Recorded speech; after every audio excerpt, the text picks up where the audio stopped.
So, welcome to another Exceptional Family Resource Center Parenting Hacks. We are delighted tonight to have Alyssa Pettingill here. She is a child life specialist. And without further ado, Alyssa.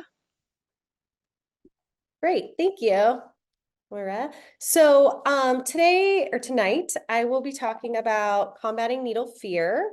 And I first wanted to just say thank you for being here tonight. I think needle fear is something that we as adults even have.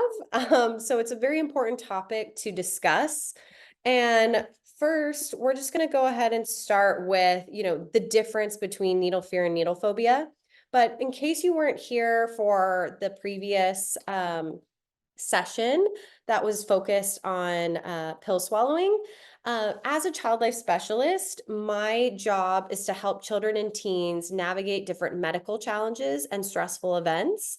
I'm very much focused on helping them gain effective coping skills so they can get through those difficult medical challenges and events. And so that really looks different depending on the age of your child, where they're at developmentally.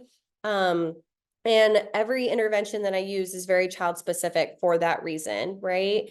Child life specialists overall, we have a very strong knowledge base in child development, as we are always, we're breaking down difficult medical terminology in ways that kids can understand. And we're helping kids better understand their bodies so that they can be better advocates for themselves. So in the hospital, when it comes to needle fear, it's something I used to see every single day during the pandemic. Because kids were definitely, before we even had the boosters, they were coming in for, vaccinations or maybe asthma injections, things of all different types that required needles, IV placements.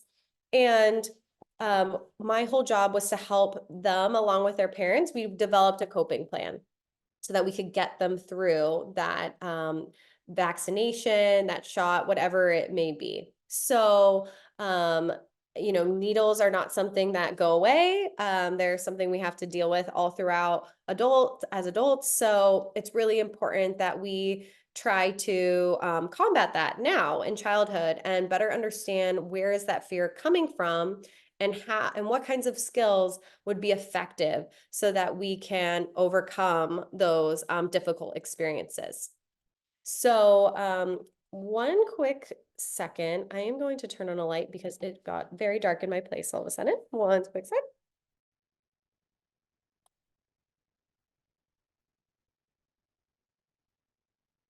Okay. So needle fear and needle phobia.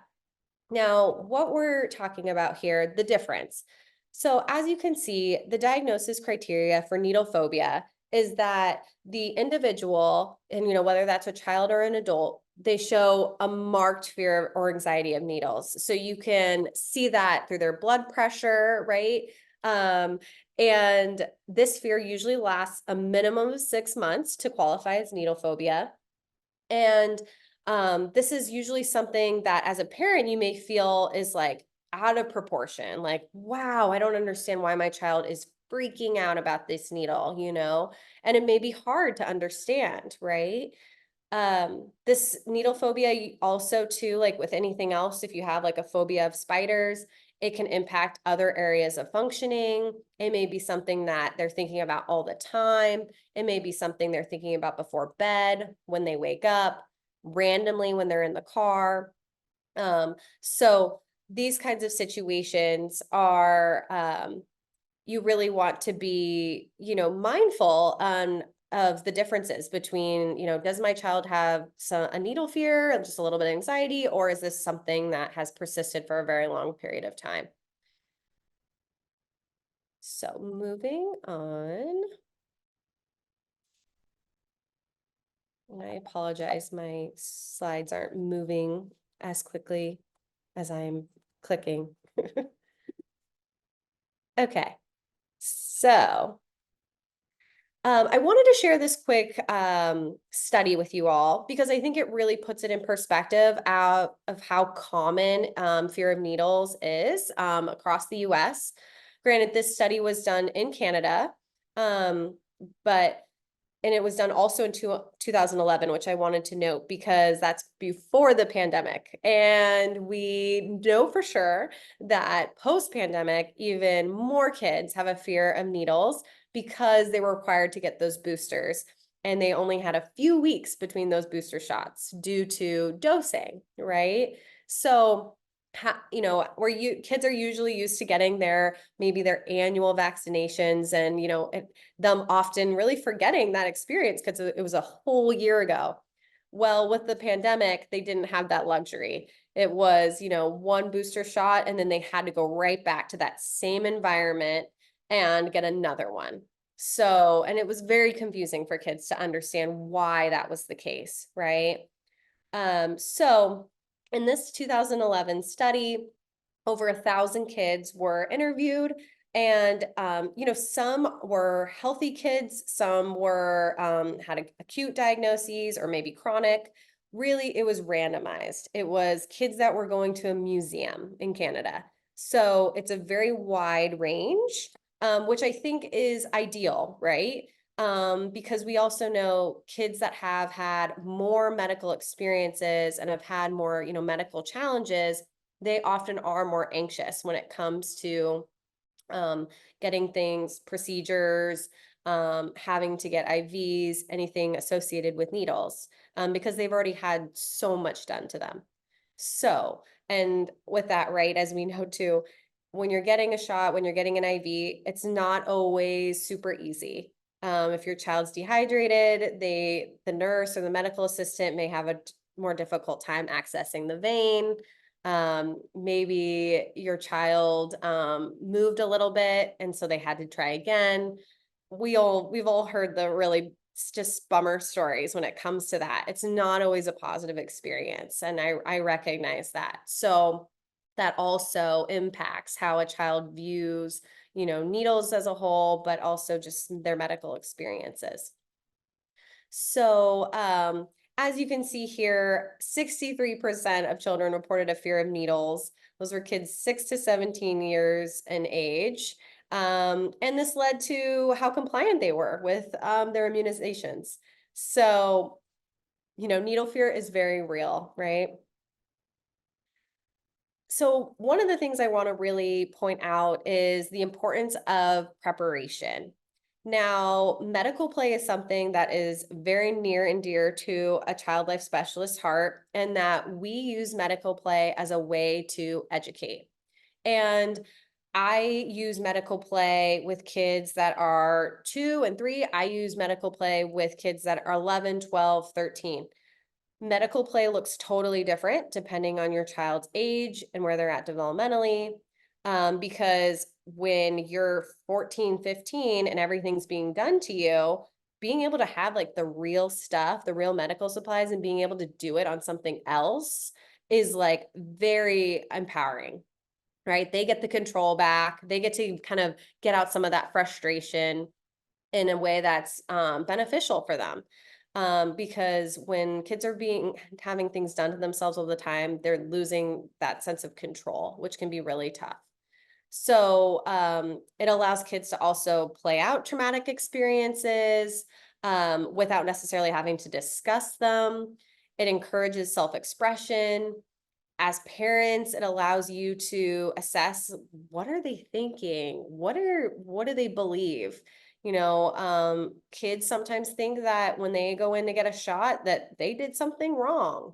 So it's really important to be mindful of, how does your child view this, and let's go ahead and talk about these things if we're noticing they're having misconceptions about why they're going in for those asthma injections or those those vaccinations and things like that.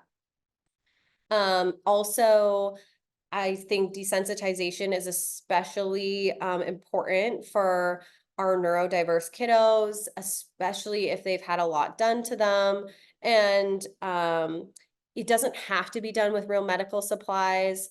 I had a nonverbal 11-year-old who he was needing injections for, I believe it was his asthma. And we had them practice with an expired injection thing. We had them practice at home over and over and over again before they came back to do those monthly injections, because we wanted him to do it in a safe place. We wanted him to be able to manipulate the injector so that he became really comfortable with it. So once he saw it when he was at the clinic, he wasn't immediately trying to elope and leave the room. So medical play in combination with comfort positioning is so important. I will have a slide here about comfort positioning, and I will go ahead and copy and paste that link in the chat so you can watch a video. I know one of you guys were asking about resources for videos in the previous training, so I hope that this particular video that I had found will be helpful for you if you're looking to learn more about comfort positioning.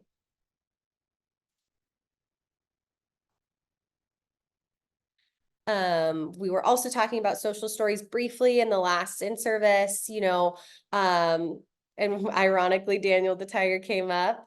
Great, for the younger age groups.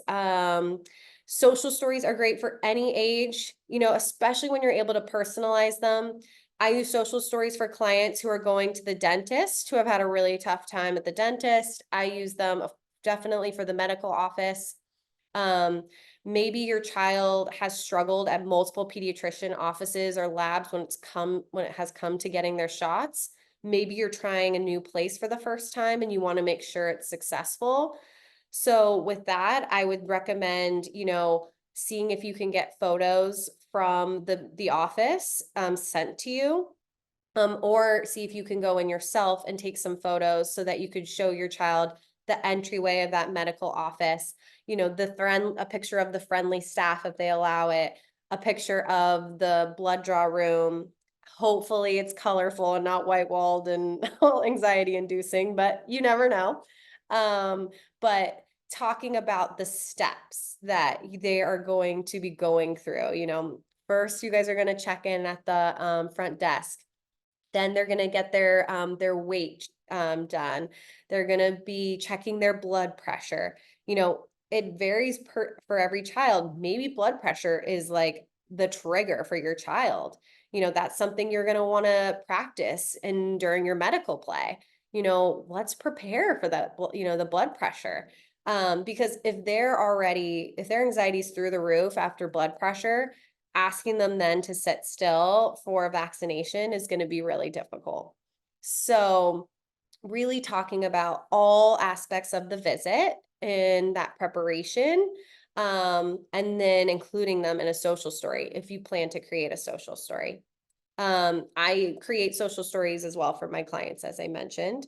I also utilize books often, and try to find books that are where a child can feel that they can relate to that person in the book. I also think that's something that kids don't always realize, especially too if maybe they don't have siblings. Why am I having to go here and get a shot? Why is this happening? Does this happen to everybody? It's a very confusing thing. And that's also too why it's important for you as parents to share your experiences with kids. I have a client right now where, we had dad take a bunch of pictures of his experience getting vaccinations or getting his COVID, I think it was his COVID shot, so that the child knew, oh, wait, dad gets this too. Okay, this is what that looks like. This is how he copes with that. And sharing those experiences. As I noted in the last slide, when you're doing medical play and you're preparing by using medical play, you're going to want to practice role playing too. And that means letting your child be the doctor.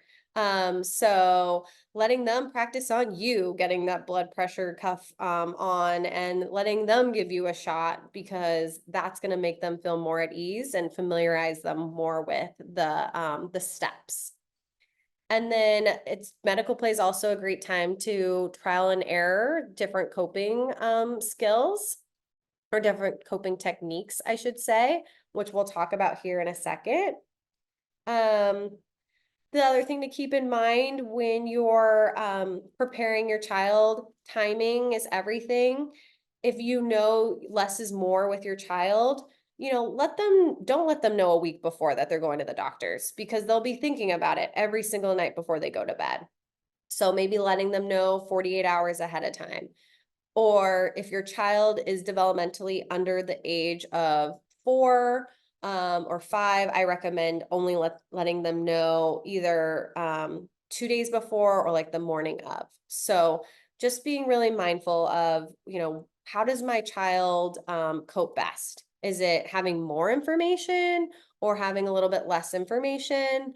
Do they need a lot of reassurance? Do we need to give them more time for questions as they come up? Because some kids really need that time to process. If you're saying, "Hey, we have an appointment scheduled for your COVID booster on May 3rd," they may need 2 weeks to prepare for that. So letting them know that, and then you guys can talk about it, and they could be like, "Okay, is it the same place that I'm going to? What worked last time? Maybe what didn't? What could work better this next time?" So including them in that coping plan if they're at an age where you think they would have some great, thoughts and ideas. Because in reality, it's their bodies, right? And I think that's something we always have to remember is we want to empower them to be their own advocates. So it's important that they are part of the decision making. So we're talking about coping plans, consider all the aspects of the visit. Like I mentioned, if your child's younger, have some forms of distraction with you for during the visit when maybe you're catching up with the pediatrician. So maybe something that's a little bit more time consuming, like a sticker pad or something like that. But then when it comes to the actual blood draw at the end or shot, you're going to want to go ahead and make sure you have a novelty toy item with you. So whether that's like a new show on your phone or iPad, or maybe it's a light spinner they've never seen. Kids love that. If there's an extra person in the room, having someone who's able to blow bubbles so they have something fun to look at. Anything that you know that your child is going to go crazy for. Maybe it's a handheld spinner. You want to make sure that it's something that can hold their attention for a few minutes from the start to finish when it comes to that blood draw. The other thing, I love I Spy books. If you want to bring it back to like the classics, those are great. Or any iPad game they can do with one hand. And this is kind of where it comes to when it comes to advocacy. You want to make sure your medical assistant or nurse knows what the coping plan is, and you want to ensure that they feel comfortable with it. Because a nurse is going to be very quick to say, "I don't feel comfortable letting your child have one hand free playing a game." But you can let them know as a parent, you're like, "I feel comfortable allowing my child to do that because we've practiced this many times. I know they're not going to, pull for the needle, or I can stop their arm if I need to." So I think that's something that you just want to be really mindful of, you're working as a team with the medical staff. And providing realistic choices to your child. Maybe they don't have someone that can blow bubbles and you're like, "I can't blow bubbles and comfort my child and, do all these different things." So have a couple of different options with you so that you can provide those choices. And that kind of brings me to, I will show you guys my friend Buzzy here that you saw in the last photo in just a second, but this is that comfort positioning, oops, whoop. I will have to put that at the end, guys. I will copy and paste it in the chat at the end of the presentation, so you guys have that video on comfort positioning. That way you can learn a little more about that, because this is a quick little training and we don't have time to go through all the awesome comfort positions. But as you can see here, I have a mom showing us how it's done with her little guy, because he's getting his shot in the leg. So she had him facing her. But a very common position for a lot of kids, regardless of size, you could have them in front of you if you're able to cross your legs over their legs, so they're not at risk of kicking the medical personnel. So that's another option. So I will include that link at the end. Now, to talk about Buzzy, I have Buzzy Bee here. Buzzy Bee is a vibrating tool that was created by a doctor to confuse the pain receptors in our brain. So he vibrates like crazy, if you can hear that. And he also comes with ice pack wings. So if you have a personal Buzzy, which he's available on Amazon, of course, you can purchase Buzzy and you can use him as a way to put above the where you're going to be feeling that needle, so that rather than feeling the pinch of the poke, your child feels this vibrating sensation. Now, that's where I was mentioning advocacy. Nurses may not have seen this, although Buzzy's been around for a very long time now. Most pediatric offices are somewhat familiar, or they're receptive to learning more about Buzzy. But if you put it above, it should not block any kind of blood flow or any kind of access for the medical assistants or nurses. And really, it's just as a way for your child to hear that vibration and focus on that vibration rather than the other stuff that's going on. And I encourage you to start Buzzy as they start looking and finding a vein, or before they start getting out their tools, so your child is familiar with the sensation and it's not a surprise. And then you go ahead and leave Buzzy on until the end, after they've removed that needle. Some other great coping tools noted here is the shot blocker, which is pictured here as this other little bee. It depends on your child. Maybe if your child's a little bit older, it doesn't feel as intense. I personally feel like it's a little intense for the younger age groups, because they are like a bunch of little pricks that are on the arm. But as you can see where that little horseshoe is, that's kind of where they're getting the shot, where the needle goes. So they're feeling the little pricks around it more than that little pinch. If your child struggles with nausea from the alcohol prep pads, I recommend essential oils and bringing a little baggie of cotton balls dipped in your essential oils. Peppermint works great for that, but you could also use lavender. And of course, incorporating deep breathing. Maybe your child does really well with guided imagery, thinking about a beach, thinking about Disneyland. If they want to watch, I encourage you to let them watch the process. I think as parents, we're like, oh, close your eyes, you don't want to see this. But sometimes that adds to the anxiety. So I just wanted to really, bring another perspective to that. Because when your child knows what's going on and they've been prepped and educated, they actually do really well. And they don't feel they've already built trust with you and the medical team, so they do okay watching what's happening. And sometimes it even gets their curiosity going, and they're like, oh, that's what my blood looks like. So just keeping that in mind.